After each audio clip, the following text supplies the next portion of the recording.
You deserve a photo shoot every hour. It's your hour. Camera, lights, flash. Tick, striker, pose. Oh, swag, drippy, click, striker, pose. Hey my loves, and welcome to today's episode of Her Hour. Shout out to the Hour Rangers for helping to make this possible. Today we are having a conversation about influence. As you know, we are currently working on the influence series and we have created this content for you.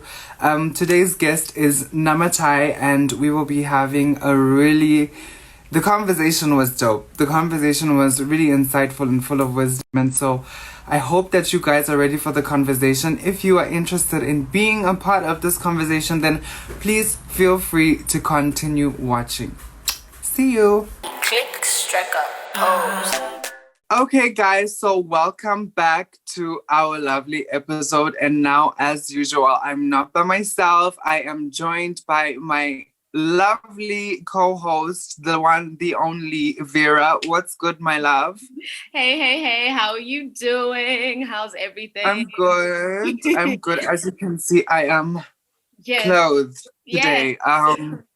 So yes, and then we're also joined by a amazing guest, someone that some of you might know from the internet, might know from some of her work. And I'm just going to let her introduce herself before I ruin it. So please go ahead and introduce yourself for our lovely Hour Rangers. Okay, thanks very much, Jordan. I'm sure you wouldn't ruin it, even if you had decided to introduce me. So my name is Namatai Kwekweza, and I am an activist, and I'm also the director of WELEAD Trust. I'm very passionate about youth leadership development, as well as young women and their participation in national processes. So I think in a nutshell, that would be me. Okay, that's dope. That's really dope. I really appreciate you coming on here, especially as someone who has such a big voice for the youth in Zimbabwe right now. Basically, this is something that we love to do, which is put youth at the center of all of our conversations. That's why me and Vera are hosting this podcast, because we are Zimbabwean youth. So yeah, but we are not a true representation of the whole of Zimbabwe, because we can only speak from our perspectives and our point of view. So everything that we say in this podcast only comes from a point of perspective, only comes from a point of our experiences. And so, yeah, I think that just puts us in a position where we can just dive right into this conversation and go ahead and start off the conversation by asking, what does influence mean to all of us? So what is influence? When you see it, what does influence mean to other people? Like how do you interact with the idea of influence? All right, great. So I think that influence basically means, the ability to, get people to do something without any form of cohesion. So they will be basically voluntarily participating in the process of them actually doing something. So it's actually a very subtle form of power, that takes the voluntary participation of whoever is actually being influenced. So yeah, that's influence for me. All right. Vera, do you have any nuggets for me to chew on? No, I completely agree with Namatai. Yeah, it's just having the ability to convince an individual, a group of people, to just do things that you want them to do, or to think in a certain way that you want them to think. Yeah, in summation. Right. I think I agree with both of you. I think it's something that most times happens subconsciously. It's not something that you have control over. I think a lot of people in this day and age try to control that because of, capitalism, because of the way that the world works right now, because of the way people try to benefit from having power. So I think, it is something that is subconscious, but in the world that we live in now, people are learning to develop ways in which they can use this influence to make money, to sell products, to, so that leads me to my next question. And it basically is influence something that you subconsciously came into, or is it something that you knew you were doing? It's something that you wanted, something that you took the time to develop for yourself? Right. Thanks, Jordan, for the question. Yeah, so I think you are relating that question with regards to my activism work, especially around the constitutional amendment bill number 2. Yes. I mean, for people like myself, it was very accidental. But, somewhere along the lines, you wake up to the realization that, oh, there are actually people who listen to what you're saying, and there are actually people who believe what you're saying.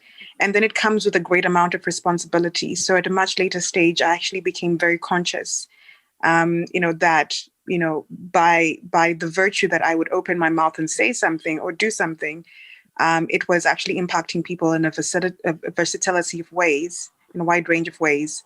And it would make them, it would prompt them to wanting to do something or to shift a particular mindset or to pay attention to something that we wanted them to pay attention to. So it's not something Right. that I had pre-planned to say, oh, I'm going to be influential one day. I'd always be shocked, when people would send in messages and say, oh yeah, we listened to this about you. And, when you're walking down the street and someone approach you and they're like, oh, you're doing great work. You're eating in a restaurant. Someone say, oh yeah, excuse me, can we take pictures? I think I like what you do, and etc. So for me, it made me extremely awkward.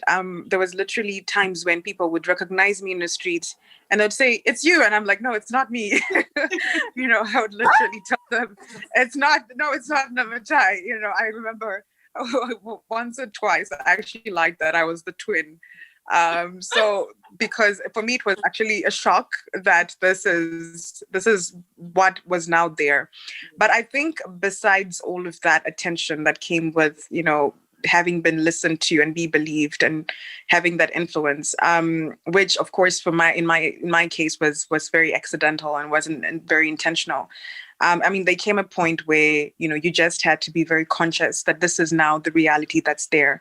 And there's a certain kind of social responsibility that comes with it, because sometimes what you say will be believed, will be taken literally and seriously. So that's when I actually now began to become very conscious and very intentional about, the power that's there and how it affects people every time you do something or you open your mouth to say something. So yeah, that would be my response. Right. Love that. Thank you so much for sharing that. I just wanted to make a point. I think if y'all have watched our other episodes, you know my answer to this question. So I don't want to repeat myself, but I just wanted to say that I think a lot of times you'll find that people who are humanitarians, activists, didn't really make a conscious decision to become influencers or to I don't want to say become famous, but become very popular. I think it was something that kind of happened subconsciously, and because it was coming from a very genuine place.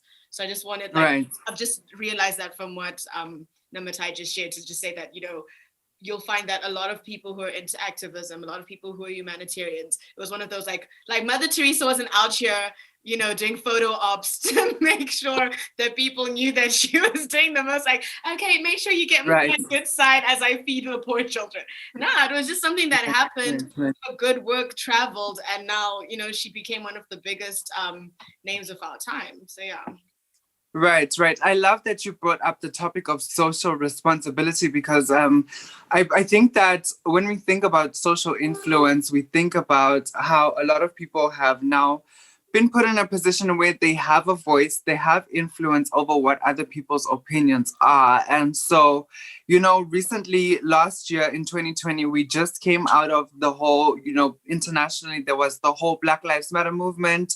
And then there was also, in our own vicinity, there was the Zimbabwean Lives Matter movement. And during that time, we did see a lot of people who are in positions of influence who chose to take a seat, sit back, keep quiet. You know, there was a lot of internet shaming, people coming after people saying, yo, we feel like you should have a voice. We feel like you should speak up on something, you know.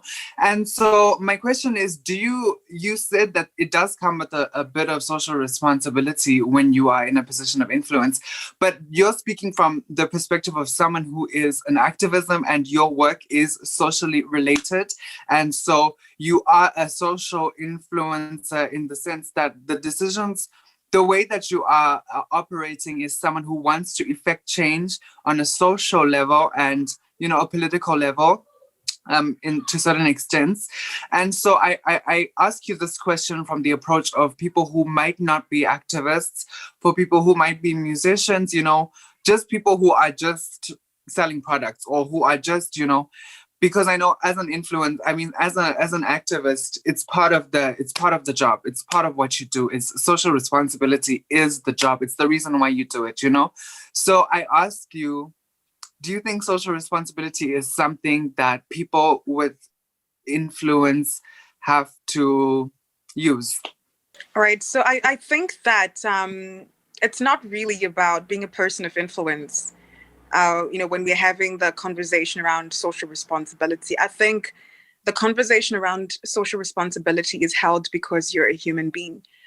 So by the mere virtue that you belong to a society and that you're a person and that you identify, you know, with different groups, whether it's your family or it's your community, it's your country, you do have certain responsibilities that you have to bear by the mere virtue that you associate you know, with being called a human being, with humanity.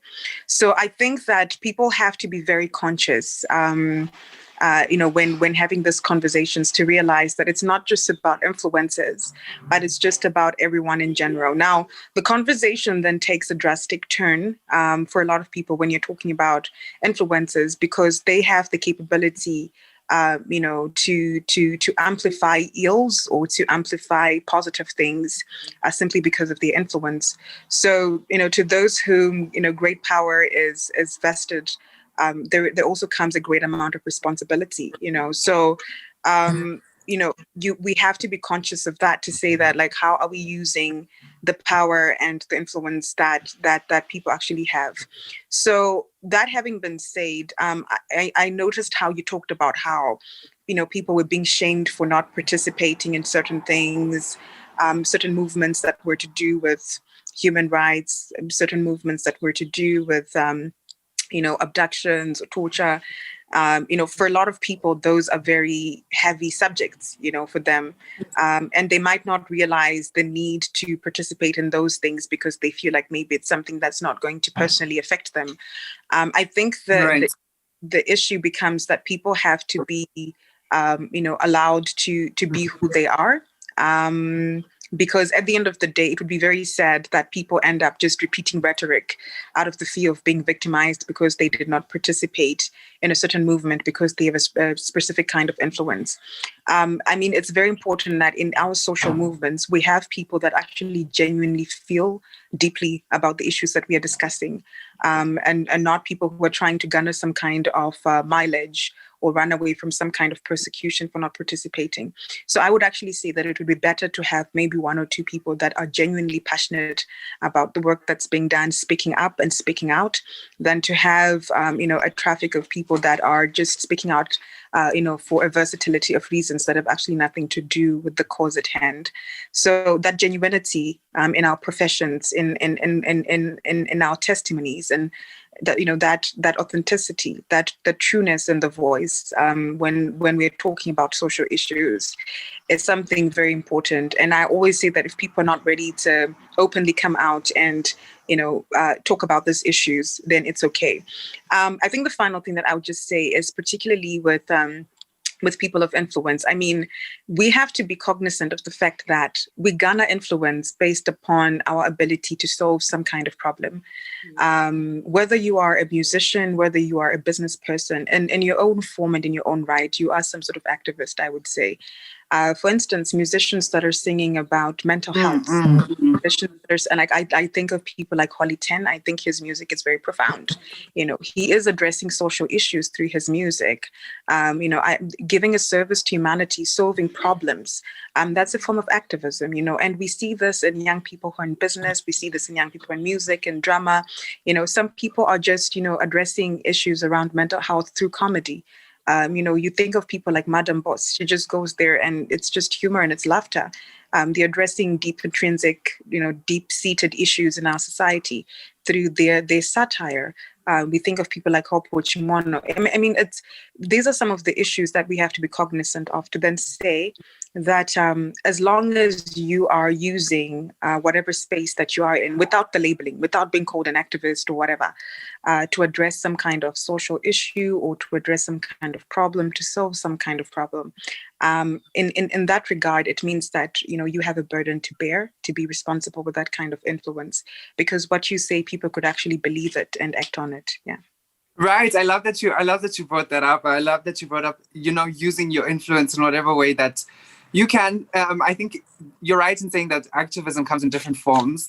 You just made me think about last night. There was like a song released by Hope, and it was, "Dem loot, dem loot, dem loot." So I'm just laughing at that because it's so relevant, and it's relevant to everything that we're speaking about, and how someone has figured out there's so many different ways of conveying the messages that they would like to convey, even if it's just in a lighthearted way where we can all come together, have a little fun, sing some songs. Some things reach people in different ways. Not everyone wants to sit down and listen to like a lecture on some social issues, and not everyone wants to have these hard-hitting conversations in the ways that we might want to. So I think you're very right in saying it's more important if people are doing it in a way that is natural and true to them, as opposed to just being a puppet for an agenda.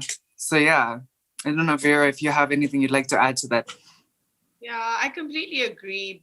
But I just still feel like I agree completely with everything that you both said. But I just feel that, like what you said, that we all live in a community with people. We're all humans, and I just feel that everyone, as long as you're in a position of influence, I think you should definitely feel some form of responsibility when it comes to social issues. And I'm not saying, I think a lot of times people just assume that when we say social issues in the Zimbabwean context, we're talking about political issues. Nah, it can be anything. It can be the issue of domestic violence. It can be children's rights. It can be people building on wetlands. Like, it can be anything. But I just feel like when you're in a position of influence, if I'm a musician, I've got 50,000 followers, I can't just be singing music just for the sake of singing music and just like, well, it's just vibes, guys. No, like, I think there should also be some sort of, I should also be advocating for some sort of a change in my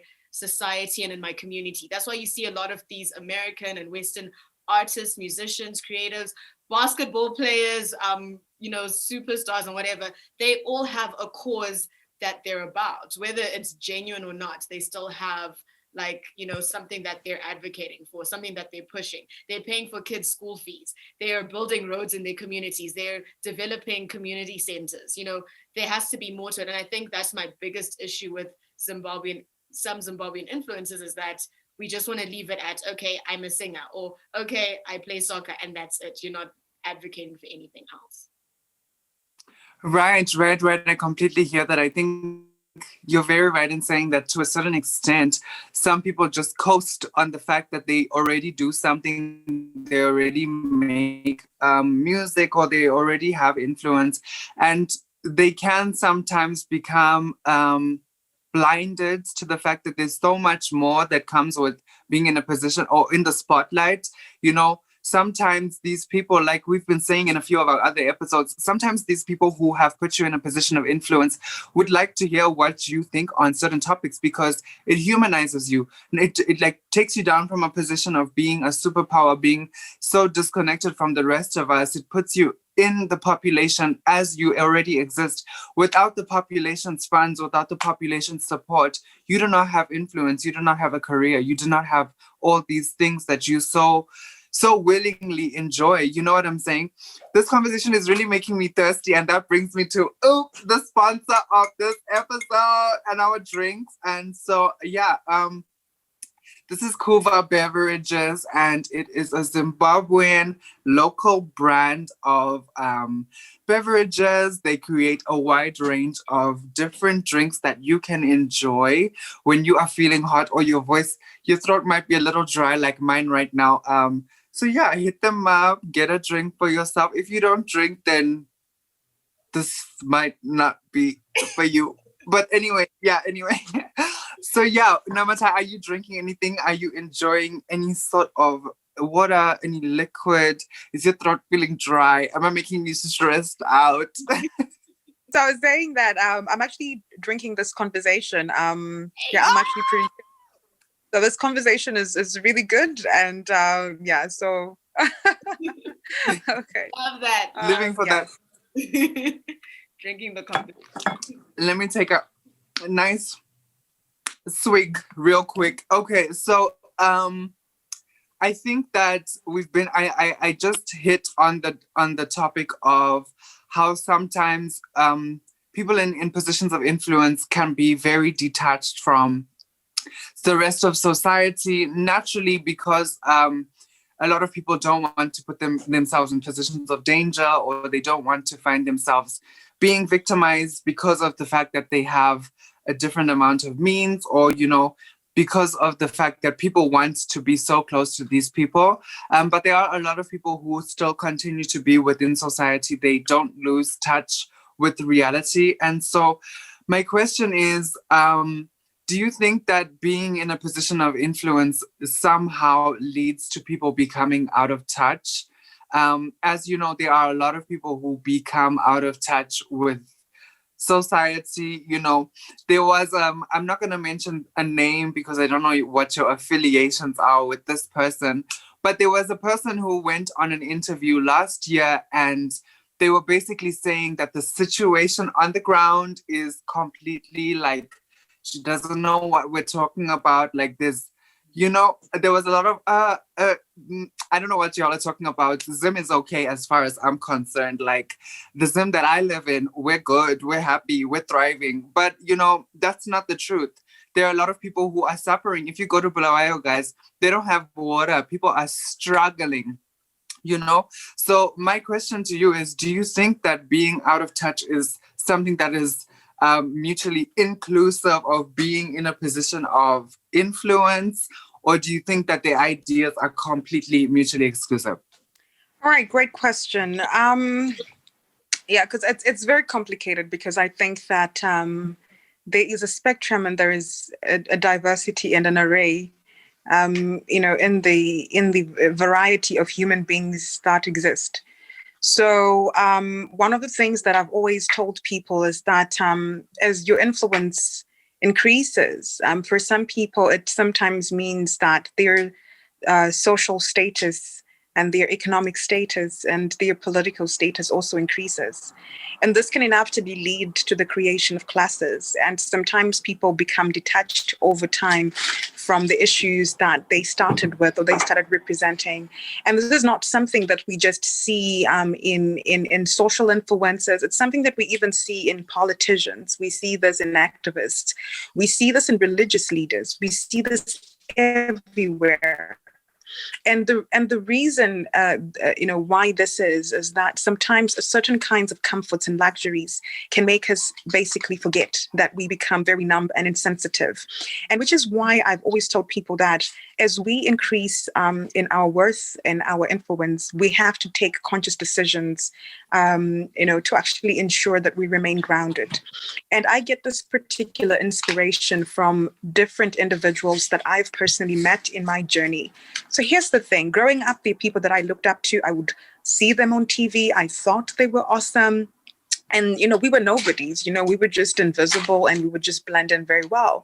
And then you wake up and you've got, you've amassed this great amount of social capital, and you now have access to some of those people in different spaces.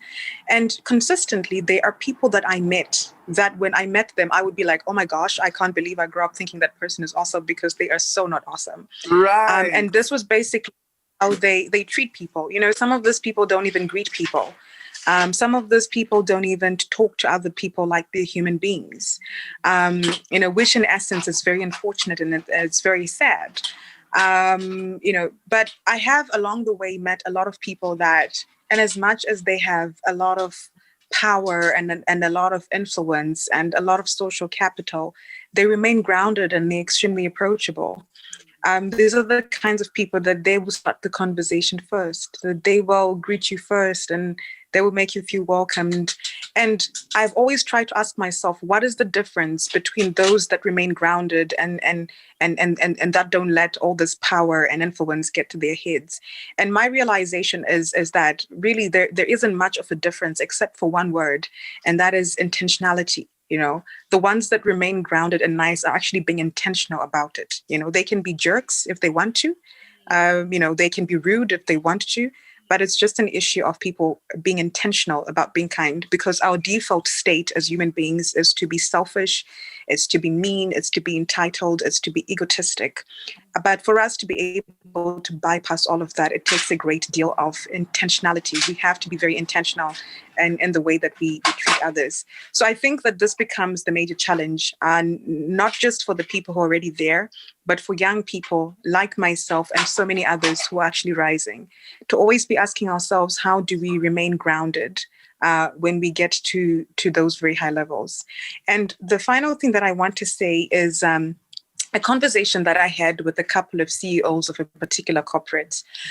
So I went for a pitching competition, and there were so many young people who came up with their ideas, and they were pitching their ideas to these CEOs, hoping to get some funding, to get financing for their ideas. And after the pitching had happened, I ran into the CEOs again, and they were talking about how, you know, when all these young people, you know, like after they'd done their pitch, they'll then come like after the pitch and they'll just want to talk to them about the pitch. And they just want to like, you know, just continue talking to them and like, hey, we've already heard your pitch. There's no need for you to you know, to just be pitching again. And that's how they put it across. And they made it sound as if it was so annoying, you know, to have all these young people coming to them, wanting to interact with them and talk to them, etc.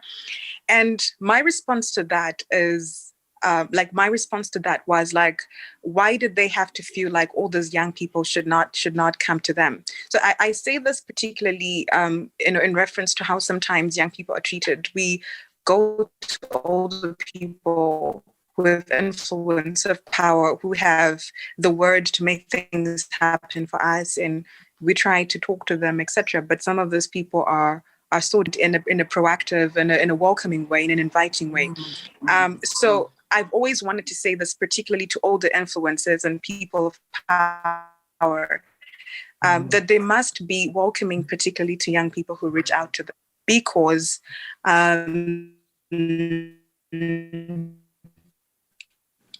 it is, you know, the formulation of us that the young will always go to the powerful for strength, and need assistance will always go to those who can help them for assistance. So when people actually come to you, it's very important that you treat them with respect. Doesn't matter that they're younger, doesn't matter that they might not have as much.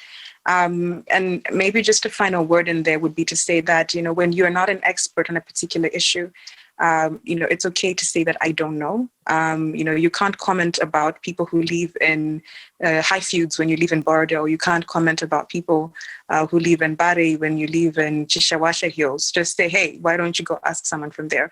So I think that's what I say with regards to persons of influence. Yeah. That part, that's what I can start with. That part right there, like if you don't know what you're talking about, sometimes it's better to just shut up, you know? So, you know, I think that's something I tweet a lot, actually, when I see a lot of people feeling that they have some sort of voice on an issue that they have zero experience on. And, you know, we live in a time where we have things like Twitter, and people are everyone is given a platform, and they have thousands of followers who boost their little egos.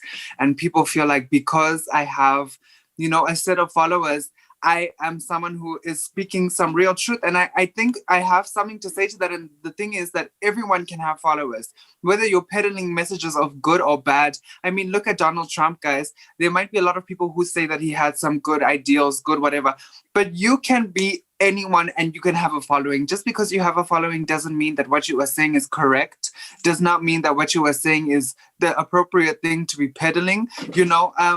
So yeah, I love that you brought up the young people's thing. I think that's something I've also faced a lot in my small amount of years of activism. I'm also pretty young, and being in the sphere, there are a lot of gatekeepers who want to hold doors closed because they look at young people and they say, no, you don't have the experience, the life experience to be someone who is in a position of activism or trying to advocate for some of these things. But I don't think that experience and age are always mutually inclusive ideals. I think that you can have a lifetime of experiences in just 24 years, you know, or you can have completely no experiences and be completely caged and living in your bubble with 54 years of life. You know what I'm saying? So it means nothing to have had a full life of experience. I mean, a full life of years, because experience, years, they're not the same thing. So yeah, I don't know if you have anything you'd like to contribute to that, Vera. Yeah, no, definitely. I feel that, like I've said in the other episodes, I definitely feel that I agree with what Namatai said, that when people get more influence, when people become more popular, when people become more famous or infamous, they forget their roots. And it's exactly what even Patience said, like in our other episode, where she just said the same thing. She's like, they forget that you were also once getting into the combis with everybody else. You were once in the ghetto, in the hood with everyone else. Especially, I love that she even mentioned that it's not just, it's also a conscious decision. And you'll find that especially with like a lot of politicians that they're very conscious about the things that they say, the things that they do, and they know what they're doing. So sometimes I don't think that it's that they're out of touch. They choose not to think about these things and they choose not to be affected by these things. So yeah, that's just my 2 cents. Right. I love that. I think that sometimes these things, you know, being out of touch can lead people to say a lot of things or do a lot of things that people, like Namatai was saying, like you meet these people and you have all these high expectations about how they might be or how they might treat other people, but they end up doing and saying things that make people become like, wow, I didn't expect that to come from someone like that, you know? Mm. And in the society we live in, there's this thing called cancel culture. And so these people sometimes get canceled for the way that they treat other people, the way that they act, the way that they, you know, say things, the certain things that they say. And so I wanted to ask you if you believe that this idea of cancel culture really exists. Or yeah, so it's your thoughts on cancel culture and whether or not you think it's a real thing that actually exists in our society. So yeah, great you brought that up. Cancel culture is a real thing. I think the gravity of its impact is felt differently in different parts of the world. So for instance, I've seen how in Western countries like the United States, maybe just a definition, maybe to some viewers, like how cancel culture works. So basically, it's like you say things that maybe a particular group identify as offensive or as disrespectful, maybe to the rights of others, and maybe can cause harm or hurt to others. So basically, what they do is they just decide to completely do away with you.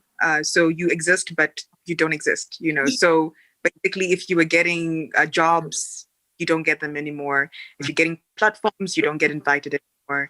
And basically, you are there, but you just stop existing. You've been cancelled. So that's cancel culture. And I think that, you know, while it's very important for us to create a healthy tension between, you know, what people perceive as freedom of speech, that liberty to be free to express how we express, which also comes with the responsibilities to ensure that our freedom of speech does not infringe on the well-being, on the emotional, psychological, mental, and even physical well-being of others. We have to be cognizant of the fact that sometimes cancel culture has individuals, by certain other individuals who are driving a particular narrative.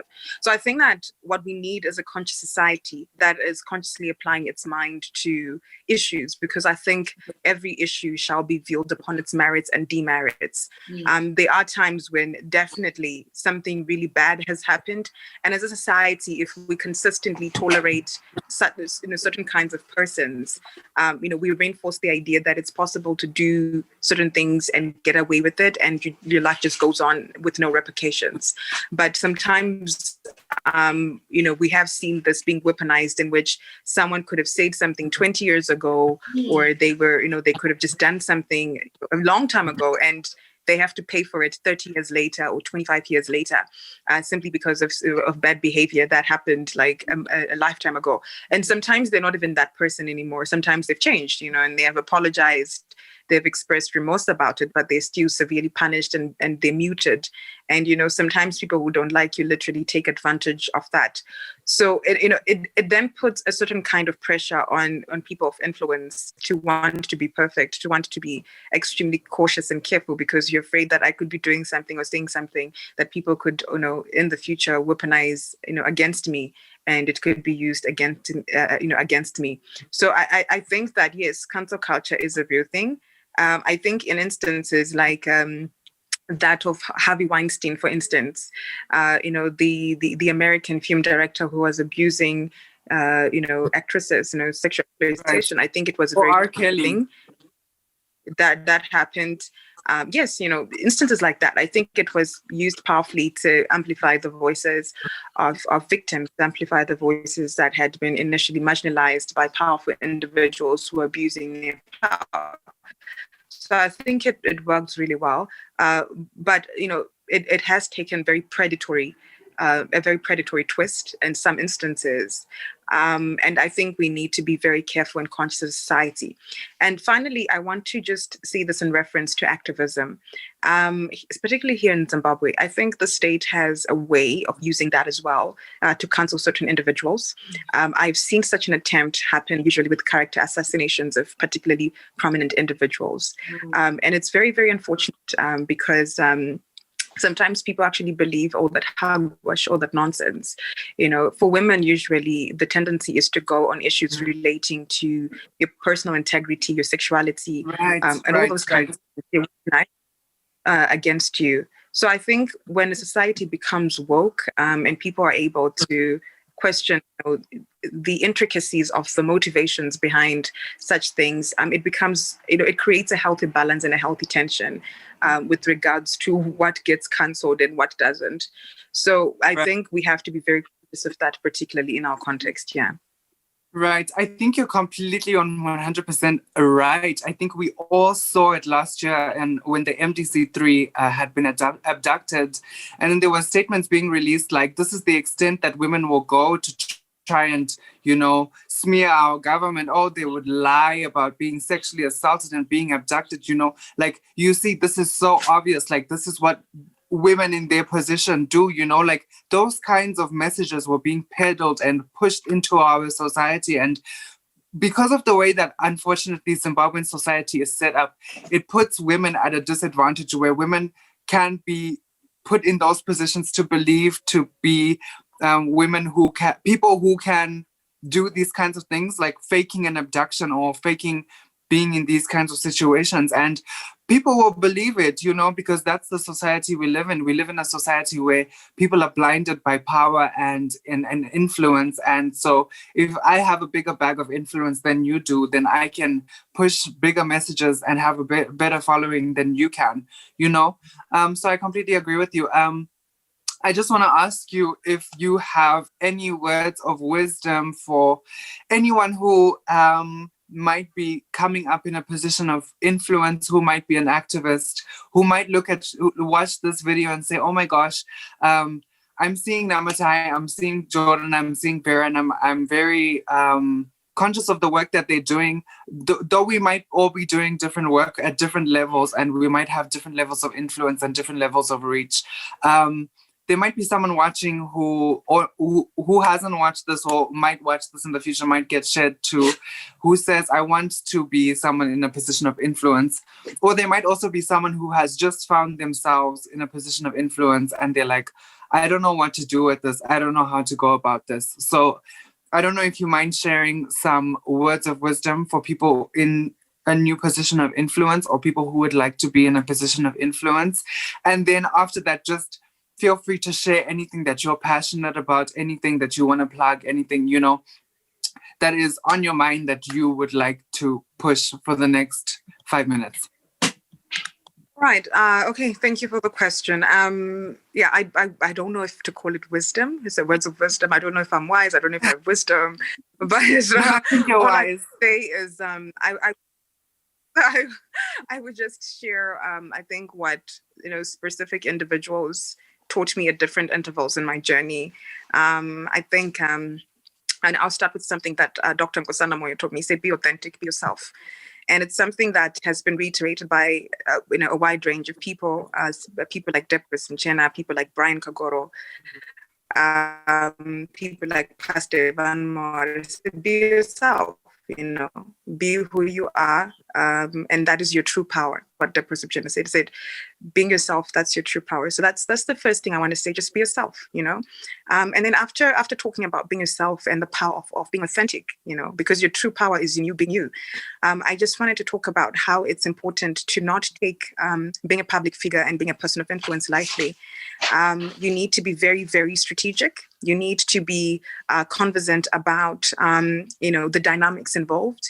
You need to be power literate. You need to understand visible and invisible forms of power. You need to understand the kind of power that comes with being an influencer. There's a lot of social currency, and you need to understand, what is the importance of the social currency? How can it be used, and how can I channel it in a way that is very intentional, and in a way that is very conscious, and in a way that is very authentic. And you also need to realize, and the source of your power. How are you deriving this power? In most instances, you're deriving it through people. The people that follow you are giving you that power, and you owe it to those people. So you need to respect those people. Right. So I think, having said, I want to just speak from the context of being a young woman. It's where I find myself, and where a lot of other young women like myself, find themselves in a similar situation, such as the one I am in. It takes a great amount of responsibility, consciousness, and you have to adjust your life in so many regards. So certain things that another young woman can do, and they are perceived as normal, right? And they're perceived as normal. It's, for me, it's different. I could do something that is perceived as normal for another young person, another young woman, but for me it would be, oh, she did that, So Right. You need to of pressures, and you need to be prepared psychologically. You need to be prepared mentally. You need to be prepared emotionally. You need to be prepared, particularly for me. And I speak for women in activism. I speak for women in politics. There's a lot of trolling that goes around. I mean, it's a very intense space. It's a very competitive space. It's like you've got to have a thick skin and an elastic heart. Something that we are saying about, you've got to love people. You have to be strong. You have to have a very thick exterior. But you need to be you need to have a heart that's not solid, a heart that still loves people. And that for me has helped me, and when things are bad, you love it the most. I said that, I just wanted to also just highlight on, what it means to be a young woman. When you enter some of the spaces, especially if it's like public spaces, there is a gender lens to it. There is a gender perspective to it. The kinds of hostility that men experience is not the same that women experience, because those is. And I want to always remind young people, especially young women, that you would need to understand that at different intervals, you are going to be sexualized. You're going to code certain slurs. You're going to have things said about you aren't true. All these versions of who you are. You're like, when you hear them talking about it and say, "Oh, Namatai is like this," I'm like, "Wait, are you talking about me?" Or Right. that's news to me. Like what you're saying is, and I've seen this happen to women like Fadza Maida. I've seen this happen to women like Joanna Mamombe. I've seen this happen to women like Justina Mukoko. I mean, these are very powerful, amazing women, and this happens to each and every one of them with different kinds of intensity. And you don't have to have done anything wrong for this to happen to you. By the mere virtue that face, you're now a public figure as a woman, these things are just going to come your way. So you need to prepare yourself, psych yourself, know what's going to come, know what's going to probably happen to you. And, that gives you the courage to put. The final thing I just want to say is that, when you become a public figure and there's this influence, it's very easy to get distracted. It's very easy that you started off doing these and then you end up doing something else because you got distracted. One thing that people should just do is to stay focused. Know what you entered in public, and do what you came there for. It's not a place where you just know. It's a place where you have to be very mature. You have to be very intentional, because these things have a counter effect. It could actually come back to destroy you. It could destroy your life if you think it's a playground or these are easy things. So I'll just sum it up by going through what I just said. Like, be yourself, be authentic, be intentional, be strategic, be public literate, always be prepared, know what you're getting yourself into. And finally, like I said, it's not a playground. You have to treat it with respect, because you have a very great responsibility to bear. So yeah, that's all I would say with regards to those who are intentionally influential. Sometimes you don't enjoy these things. It's hard. It's especially when no one has talked you through and has walked you through and has really, or like to. And sometimes you don't get that, but you learn from others. You talk to people who've walked similar journeys, and they just tell you, "Hey, this is how it's been like for us." But just be yourself and stay true to who you are. So yeah, I think I've exhausted pretty much everything. Thanks. Right. Okay. I don't know if you have anything that you're passionate about that you just like to plug real quickly. Anything that you feel we might have left out of the conversation. Just that that you feel we need, even ourselves, us two, me and Vera, might need to hear. So I don't know if there's anything. If there's nothing, that's also all right. Okay. Sure. I think I want to say that it would be good to see more women becoming unapologetic about showing up, becoming public figures, becoming people of influence, becoming leaders. I think the space is predominantly patriarchal, and I know that a lot of parents are afraid to release their children, especially girl children, daughters, to go out there, be people, because they are cognizant of the impending dangers. They know what could happen. So they don't want to release their kids. But I think that we are, living in a time that is so revolutionary, because the world is gradually feminizing. We have seen in different world, Estonia being the most recent, where their head of state is a woman and the prime minister is a woman. We've seen this in Finland. We're seeing this in the United States. The world is gradually opening up for women. And I want to always remind parents that you have to set your daughter up to be, the next big thing, because there'll come a time when the world has opened so much for women, and those women who were already strategically placed and positioned will have access to some of these, positions of power and influence, and also who have access to really impacting the world in a very powerful and meaningful way. And I'm just hoping that the women who do that will be your daughters, will be, your young girls right now. And what gets them there is if you give them the courage to go out there and actually do something. It's a very treacherous space. It's a very treacherous waters, but we can't keep our daughters locked up because it's dangerous. What we can just do is to increase the amount of support. We increase the mitigation measures. We increased the amount of security. We trained them to know, like, how do you respond to a situation like this? How do you schedule meetings with people? How do you meet people? How do you always make sure you're safe? They should be very safety conscious. They should have great amount of safety seeking behavior. But after having said all of that, we need to always, remind ourselves that the world is gradually feminizing. It's becoming a woman's world little by little.